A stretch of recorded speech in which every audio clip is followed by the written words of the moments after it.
Things have been tough for my mom and I ever since Dad left us 2 years ago. At least I was old enough to get myself to and from school, and I knew my way around a microwave. But I wasn't old enough to get a job, and the bills were piling up. My mom decided to get a second job, a night job. Maybe part-time and not something to brag about, but it would keep our heads above water. I remember the first night like it was yesterday. My mom apologizing up and down for having to leave me alone. I told her I'd be fine, and honestly, I was pretty excited. She wouldn't be home until late, and that meant I could stay up late. There was a monster movie marathon, so who would complain? It was just around 9:30 and was right in the thick of some Japanese gore fest when I swore I heard something outside. Maybe it was my mind playing tricks on me. Maybe the movie got to me. Either way, I had to check it out. I hesitantly peered out of the living room window, looking to the left, then to the right. And nothing. Then I noticed, directly across the way, a man standing in his window, just staring. I couldn't really tell what he was staring at, but it freaked me out anyways. I stood at the window for at least a minute, as long as my heart could bear it, and he didn't move. That was it for me that night. I was done with the monster flicks, done with the freaky dude in the window, and tried to fall asleep. The next morning, I told my mom about the man. First, she was upset I was up so late. Then she asked if I had been watching scary movies. Needless to say, I got the whole "it was in my imagination" thing, and that was that. That night, after Mom left, I didn't feel comfortable alone. It was just that feeling of someone watching you, and just after 9 again, I swear I heard something. It was just like the last, except there was no horror movie marathon. Against what my brain was screaming at me, I pulled myself again to the window. There he was. The man was just staring out his window.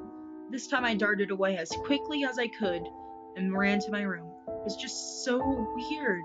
Got the hair on the back of my neck standing on end. The next morning I told my mom, but she just brushed it off, saying that he was probably just a nervous old man. It had nothing to do. And it had nothing to do with me. I wasn't so sure, but what could I do? My mom left me for work that night, even though I begged her to stay. I tried to take my mind off the man. I watched TV, I played music, I even did all my homework, but still I wondered if he was out there, staring from his window at me, or God knows what. My curiosity got the better of me, and I made my way to the window.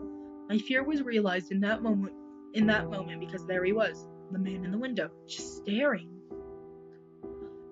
I tried to keep my presence a secret and just see how long he would stand there. My heart felt like it was going to leap out of my chest, but I stayed there at the window in some sort of weird staring contest. Then it happened. He moved away from the window, and I breathed a sigh of relief. My mom was right. I was worried about nothing.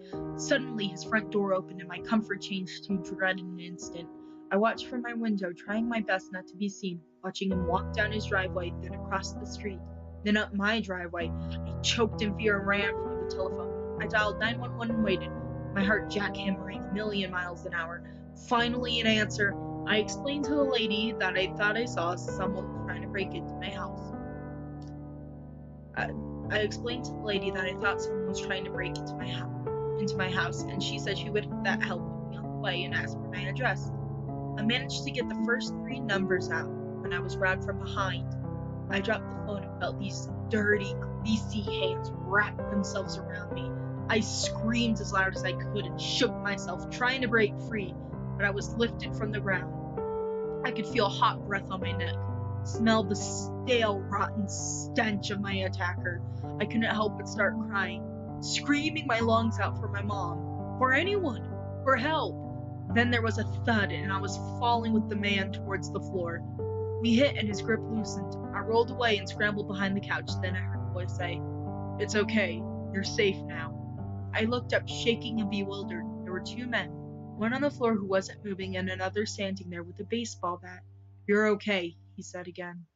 "I'm your neighbor from across the way." My jaw dropped in confusion. "I've noticed a strange man lurking around your house every night for the last few days, and I was concerned you might be in danger. I noticed your mom leaving and knew you were here all by yourself." The police arrived shortly afterwards. Between our two stories, the mysterious assailant was taken into custody. I thanked my neighbor as much as I could, and from that day on, I always felt safer when I looked outside and saw the man in the window across from me.